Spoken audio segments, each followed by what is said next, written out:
Assalomu alaykum. Ushbu loyiha Turonbag ATB Navoiy BXM hamkorligida Navoiy viloyati Navbahor tumani Armijon MF 425-sonli konturda amalga oshirilmoqda.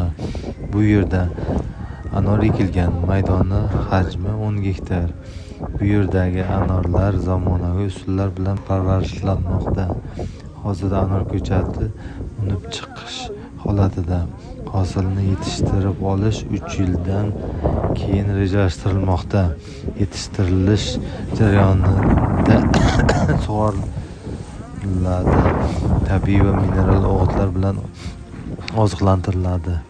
Ushbu loyihaga 10 ta dehqon xo'jaligi biriktirilgan. Har bir dehqon xo'jaligi uchun o'rtacha 1 gektardan yer maydonlari to'g'ri keladi. Loyihani samarali amalga oshirilishi uchun lider tadbirkor Omon Mirzo Agro ishlab chiqarish kooperativi biriktirilgan. Ushbu loyiha bo'yicha hosil olish 2028-yilga rejalashtirilgan.